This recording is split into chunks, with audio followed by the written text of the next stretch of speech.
অবশেষে অভিষেক বন্দ্যোপাধ্যায়ের বিরুদ্ধে বিজেপি 16 এপ্রিল প্রার্থী দিল। প্রথম দফার ভোট হতে বাকি আর মাত্র 3 দিন।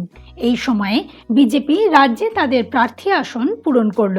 ভোটের দিন ঘোষণা হওয়ার পর থেকেই এই কেন্দ্র নিয়ে সকলের তুমুল আগ্রহ ছিল, কারণ তার আগে সদ্য বিজেপিতে যোগ দেওয়া প্রাক্তন বিচারপতি অভিজিৎ গঙ্গোপাধ্যায় বলেছিলেন ডায়মন্ড হারবারে দাঁড়ালেও তিনি অভিষেককে হারাবেন, তবে তাকে দল প্রার্থী করেছে অবশ্য তমলুক থেকে।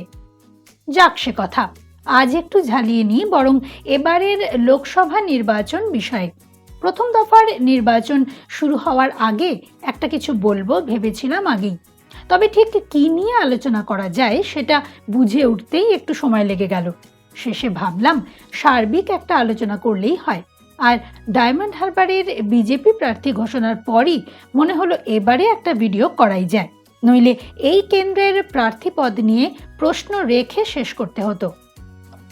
বছরের শুরু থেকেই আমরা দেখে আসছি ঘটনার ঘনঘটা, তাই স্বাভাবিকভাবেই এবারের লোকসভা নির্বাচন কিন্তু বেশ ঢাক ঢোল পিটিয়েই হচ্ছে বলে মনে হচ্ছে।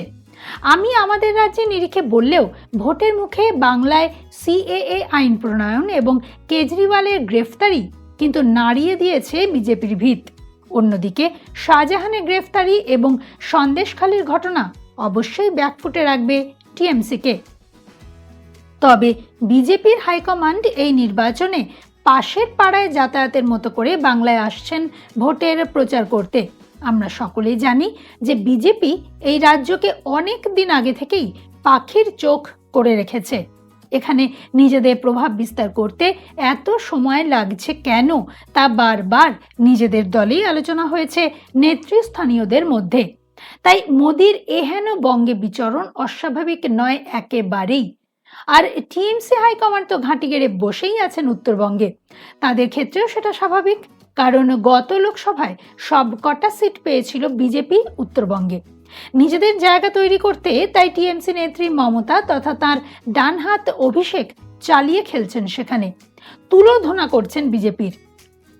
নির্বাচন কমিশনও নিজেদের মতো করে একের পর এক সিদ্ধান্ত নিচ্ছে 2024 লোকসভা ভোট নির্বিবাদে সম্পন্ন করার জন্য। তাই ভোটের দিন ঘোষণার বহু আগে মার্চ মাস থেকেই দেশের মধ্যে সবচেয়ে বেশি 920 কোম্পানি কেন্দ্রীয় বাহিনী ধাপে ধাপে পশ্চিমবঙ্গে মোতায়েন শুরু করে দিয়েছিল তারা।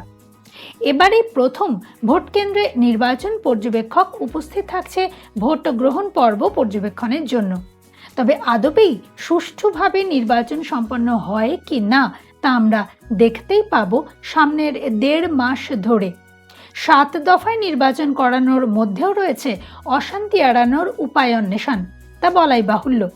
তবে এই ট্রিক্সগুলো কাজ করলো কি না তা জানা যাবে নির্বাচন সম্পন্ন হওয়ার পরই।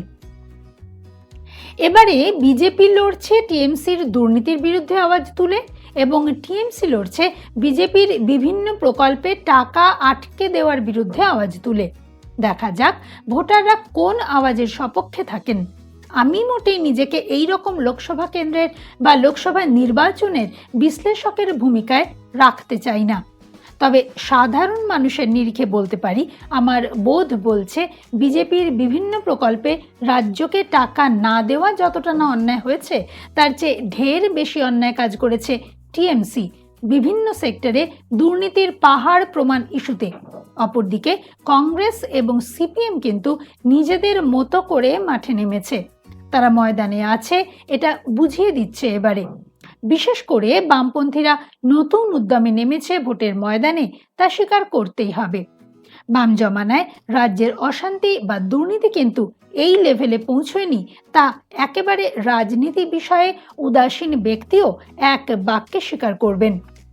আমি এই নিয়ে বিস্তারিত আলোচনায় যাচ্ছি না, তার উদ্দেশ্য নেই আমার।